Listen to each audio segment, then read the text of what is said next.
la base, c'est le feu qui rassure. Aujourd'hui, on célèbre ce qui est pur. Let's go! Papa, maman, les cousins, les amis, c'est pas que le sang, c'est l'amour qu'on unit. Un sourire, l'immense, ça fait la magie. Dans le cœur, la famille, c'est la vraie énergie. Même quand la vie fait danser la tempête, famille me tient fort, jamais. Dans le cadre de la mise en œuvre de son projet de développement de la culture, de la participation, du renforcement de la cohésion sociale, de l'autonomisation de la femme dans les régions de l'Ouest, en collaboration avec le service civil pour la paix de Pain pour le Monde au Cameroun, APADER a voulu commémorer la journée internationale de la famille ce 15 mai 2025. Cette activité s'est déroulée autour du thème « La crise des valeurs, un défi à relever pour une vie saine et un avenir durable des familles ». Un panel d'experts a animé une table ronde à l'amphithéâtre de l'ISTEC. Ceci après le mot d'ouverture du directeur et le mot de lancement de la coordonnatrice. La coordonnatrice, Madame Rousseau l'a souligné tout à l'heure, nous avons la grâce, nous avons l'honneur d'avoir au milieu de nous Madame Eden Folanti de Bouvet-Fantio et la coordonnatrice nationale du service civil pour la paix. J'allais dire que c'est d'abord un honneur pour moi de façon singulière. Lorsque je l'ai retrouvé tout à l'heure à la APADER, je n'en revenais pas. Parce que j'ai entendu parler d'elle et de tout ce qu'elle fait. C'est de notre société, pas seulement à Baganti. Et là, voici à Baganti. Donc je vais permettre, c'est d'abord elle sera la première à prendre la parole. Elle va nous entraîner dans le champ de la clarification au sein de la société tout entière. Madame Eden, vous avez la parole. Puisque je dois découvrir des concepts de me tenir ici, chers panélistes, Madame la coordonnatrice, distinguée invitée, les membres de l'OPD, que j'appuie particulièrement, vous le savez déjà, pour le travail formidable que vous faites ici. Et je vais demander une salle d'applaudissements pour la APADER et pour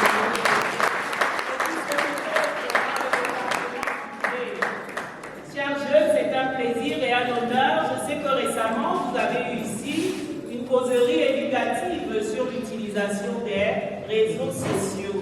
Alors, c'est un grand plaisir pour moi d'être là. Avant d'entrer dans le propos, je voudrais rappeler que le service civil pour la paix au Cameroun travaille à prévenir les conflits et à promouvoir la paix. Alors, nous travaillons sur 10 régions du Cameroun avec 16 partenaires qui se déploient sur le territoire national pour le réseau Pain pour le Monde. Et nous ne sommes pas seuls, nous sommes avec nos collègues d'Adiamanjo qui travaillent avec toutes les commissions justice et paix que vous connaissez, qui sont logées dans les diocèses. Et nous avons également nos collègues de la coopération allemande GIZ. Ça fait qu'ensemble, nous sommes un réseau d'organisations, 40 organisations, qui travaillent sur le terrain pour promouvoir la paix. Alors d'enjeu, je veux immédiatement me lier à tout ce qui a été dit. Je me retrouve dans tout ce qui a été dit. Je voudrais simplement dire qu'en 2023, dans le cadre de notre travail, vous savez, on ne peut pas travailler pour la paix sans toutefois faire des analyses de contexte régulières. Alors ça fait partie de notre quotidien. Alors en 2023, nous avons fait le tour du Cameroun. Nous avons eu 4 ateliers d'analyse de conflits. Ces ateliers, ça sert à quoi? À définir quels sont les facteurs de conflit au Cameroun et ainsi définir la stratégie pour mieux répondre à ces problèmes. Alors nous avons eu un premier atelier pour le littoral et l'ouest ici à Bafang. Je parle bien du mois de janvier 2023. Nous avons eu un second à Bouéa pour les régions du nord, ouest et sud-ouest. Nous avons eu un troisième à Yaoundé pour les régions du centre et du sud, merci, et de l'est, effectivement, à Yaoundé. Et nous avons achevé par le Grand Nord, à Garoua, où nous avons travaillé avec les partenaires venant de la Jamawa, du nord et de l'extrême nord du Cameroun. Et alors, qu'est-ce que cette analyse nous a révélé? Sur les 3 pôles sur 4 ont fait ressortir des tensions énormes dans la famille qui entraînent une récurrence de violence dans la société. Je voudrais planter ce décor pour que nous comprenions à quel point les tensions dans la famille affectent de manière durable la paix au Cameroun. Et si nous voyons des gens réagir de façon violente dans la rue, c'est parce qu'en fait, en famille, ils ne vont pas bien. Et que personnellement, individuellement, ils ne vont pas bien, ils sont attaqués. Je ne vais pas faire un dessin ici. Très rapidement, mais avant de clarifier les concepts, je voudrais que chacun se tourne vers son voisin ou sa voisine et lui dit: je m'engage pour une vie saine et un avenir durable des familles. Je m'engage pour une vie saine et un avenir durable des familles. Voilà ça, je m'engage pour une vie saine et un avenir durable des familles. On peut penser que ça ne nous concerne pas, mais ça concerne chacun de nous ici présents. La jeunesse est attaquée, les couples sont attaqués, les parents ne vont pas bien. Et j'insiste pour dire que la montée de la violence dans la société vient de ces tensions au sein des familles. Alors très rapidement, nous allons clarifier nos concepts. Nous avons crise des valeurs. Alors quand nous parlons des valeurs, il s'agit des principes ou des normes qui existent dans notre société, qu'elles soient culturelles ou qu'elles soient morales. Et ce sont des normes que partage une société. Ce sont ces normes qui vont orienter et influencer nos comportements, nos jugements et nos relations sociales. Et si nous parlons de ces normes, nous les connaissons dans la famille, c'est le respect, c'est l'amour, la fidélité, etc., la solidarité. Alors, quand on parle d'une crise, il s'agit d'une situation critique. Il s'agit d'un déséquilibre, d'une rupture qui existe dans la norme, d'un changement brutal ou d'une remise en question d'une situation. À ce moment, la crise des valeurs dans notre société présente dans une situation de la société dans laquelle les principes moraux, spirituels et culturels qui pouvaient structurer notre vie en communauté se sont effondrés et ont perdu leur pertinence. Elle se traduit par une perte de repères, une confusion des normes, une déstructuration des comportements sociaux et familiaux. Et dans le contexte camerounais, on sait bien tout ce qui crée cela. Il y a des mutations, il y a la pauvreté, il y a l'influence incontrôlée des médias. Voilà pourquoi tout à l'heure j'ai parlé de cet atelier que vous avez vu. Ce n'est pas au hasard qu'Apader vous a amené là. Alors, cette crise des valeurs va se répercuter. On va voir ce qui se passe au sein des couples. Je ne vais pas nous faire un dessin. Que chacun observe tout simplement autour de soi. Et va voir combien de divorces et de séparations. Si vous allez au tribunal, faites un tour de ce côté à Valentin. Récemment, on y a été à Douala et on a été surpris. Vous serez surpris du nombre incalculable de divorces en ce moment dans la société. Il y a le rejet de l'autorité parentale, il y a l'instabilité des mariages, l'érosion des valeurs chrétiennes. Le pasteur en parlera certainement suffisamment. Alors, au niveau de la famille, nous pourrions passer une journée à définir la famille ici. Alors, de façon restreinte, il s'agit des personnes apparentées qui vivent sous un même toit, très spécialement les parents et les enfants, mais on peut l'élargir. La Déclaration universelle des droits de l'homme nous dit dans son article 16, alinéa 3, que la famille est l'élément naturel et fondamental de la société et qu'elle a droit à la protection de la société et de l'État. Il a toujours été difficile de s'accorder sur une définition. Mais la famille est universelle. C'est le socle de la société, c'est la base. Et lorsqu'elle est attaquée, c'est toute la société entière qui en pâtit. Alors, monsieur le délégué va le dire tout à l'heure, mais moi j'ai retrouvé dans mon travail que dans une déclaration, dans le plan d'action du MIPROF, la famille est considérée comme à la fois un groupe social et une institution sociale ayant une structure et des personnes à des places déterminées et dont le lien dans le groupe est socialement et biologiquement défini. Voilà.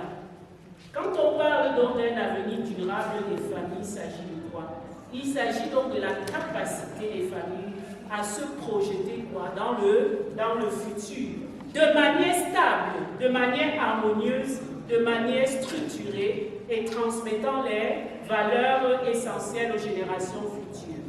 Pour ce qui est de la famille saine, une famille saine, c'est une cellule dans laquelle il y a l'harmonie, il y a la communication, le respect mutuel et il y a l'équilibre des responsabilités. J'insiste dessus. C'est l'un des problèmes majeurs de la famille, c'est qu'il y a un déséquilibre dans les responsabilités. Et cela inclut la santé mentale, la santé physique et la santé spirituelle, qui est très importante.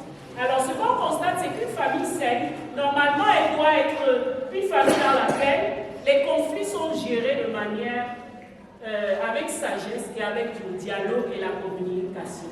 C'est une famille dans laquelle les enfants grandissent dans un climat de sécurité et de tendresse. Ils ressentent l'affection de leurs parents. Les conjoints coopèrent et se soutiennent dans les responsabilités. Nous en avons parlé et la spiritualité joue un rôle régulateur et protecteur. Alors, pour avoir l'avenir durable des familles va reposer, comme on le disait, sur la capacité à transmettre ses valeurs, à résister aux crises et à s'adapter aux mutations, sans perdre leur essence. La famille est fragilisée depuis et chaque décennie apporte quelque chose de nouveau. Mais un avenir durable signifie qu'il faudra résister à toutes les crises et à toutes les attaques qui peuvent rejaillir. Cela va impliquer une éducation structurée, un soutien intergénérationnel, une gestion responsable des ressources et une vision commune du futur. La famille durable est aussi capable de contribuer donc positivement à la société. Et c'est ainsi qu'elle va former ces citoyens équilibrés, responsables et engagés. Je me suis amusée dans le cadre d'un travail de recherche à travailler un peu sur comment nos familles contribuent à la cohésion sociale au Cameroun. Et c'est vraiment très intéressant. Quand on regarde ces deux aspects, étant une bâtisseuse de paix, cette question m'a beaucoup intéressée. Comment est-ce que les familles contribuent au vivre ensemble au Cameroun? Et alors, pour ce qui est de l'impact maintenant de la crise des valeurs sur la santé, on l'a dit, ça va toucher l'équilibre physique, ça va toucher l'équilibre émotionnel et relationnel. Quand vous arrivez dans un bureau un matin, vous parlez à quelqu'un et vous voyez cette personne, comment elle répond. Très souvent, cela vous montre et vous donne la température de la maison, sans équivoque. Alors, quand on est un travailleur de paix, nous, quand nous travaillons à former les uns et les autres, les mamans sont là, nous les avons formés, les femmes artisanes de paix, nous leur disons simplement utilisez la communication non violente. Exprimez vos besoins et vos sentiments. Parce que ces personnes réagissent de façon violente. Parce que Rosenberg nous dit en fait quoi? Il nous dit que la violence c'est quoi? C'est l'expression des besoins non satisfaits. Alors chaque fois que quelqu'un réagit violemment, prenez simplement en compte que la personne a des besoins qui ne sont pas satisfaits. Ça n'a rien à voir avec vous. Mais vous êtes tout simplement en train de subir la conséquence de ce qu'il vit. Et là, si vous êtes formé à la communication non violente, vous allez plutôt demander à la personne quel est son sentiment et quel est son besoin. Et ça va amener la personne à même s'exprimer et vous allez vous mettre à faire de l'écoute active. Et ça va aider cette personne.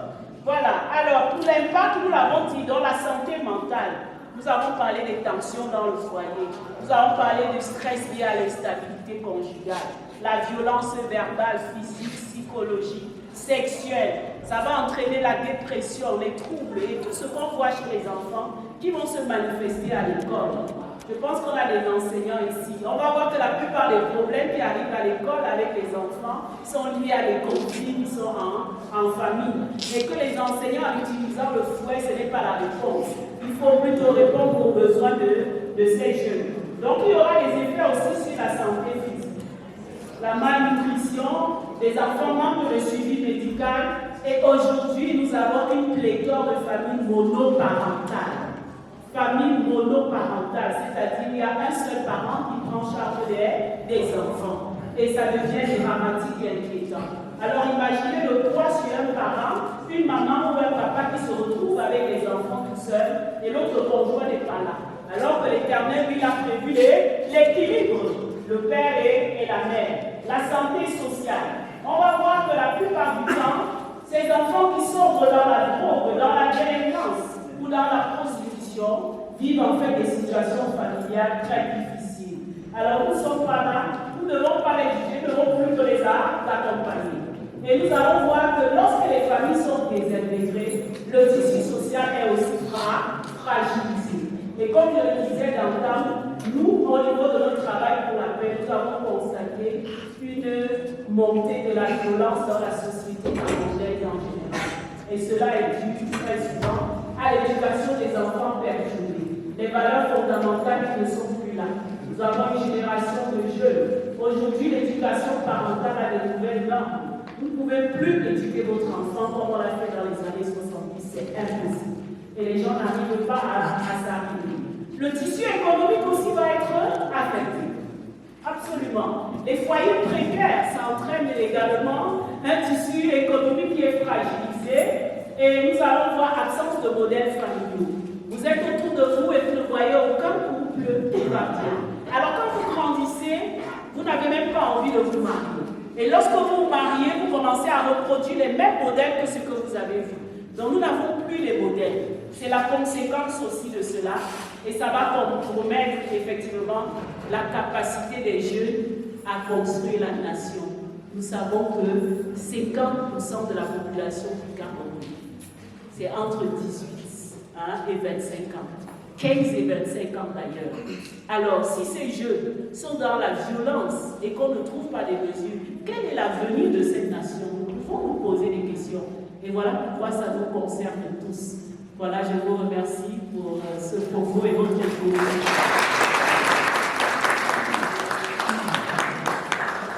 Voilà, je pense que nous avons compris. Madame Ndem a commencé déjà par nous présenter ce que c'est que le SCP, ses missions. Elle a planté le décor pour montrer comment les tensions dans les familles impactent la société tout entière. Elle a clarifié les concepts en nous donnant de comprendre que lorsqu'on parle de valeurs, il s'agit tout simplement des normes. Et que lorsqu'on parle de crise, il s'agit d'une situation critique marquée par l'effondrement des principes moraux culturels. Parlant de la répercussion de la crise des valeurs sur les familles, elle a évoqué les divorces, le rejet de l'autorité parentale, la rébellion, les familles, la famille en tant qu'élément naturel et fondamental à la société, sauve le même de celle-ci. La famille saine étant une famille équilibrée, où on observe un certain équilibre et responsabilité, une santé mentale, une santé physique, une santé spirituelle. Elle nous a donné aussi de comprendre que l'avenir durable des familles renvoie au fait de résister aux différentes crises, au soutien intergénérationnel, à la gestion responsable des ressources. Et enfin, elle a terminé ses propos en nous rappelant l'impact de cette crise qui vient rompre l'équilibre de la santé mentale, créer le stress, la violence verbale, la violence physique, sexuelle, toucher à la santé physique avec les maladies, la santé sociale, les jeunes qui s'abandonnent dans la toxicomanie, à monter la violence dans notre société. Tout ceci vient fragiliser le tissu social et remettre en cause d'ailleurs aussi le tissu économique. Et tout ceci chute par l'absence ou une crise de modèle au sein de notre société. Et face à la crise de modèle, on peut donc se poser la question, pour quel avenir? Nous remercions notre partenaire local ISTEC pour l'accueil, la collaboration et une partie de la logistique. Chers téléspectateurs, chères téléspectatrices, nous vous remercions de nous avoir regardés. Nous vous demandons de liker et surtout, n'oubliez pas de vous abonner si vous n'êtes pas encore. Merci et à très bientôt. Famille, mon cœur, mon abri, avec toi je suis en vie.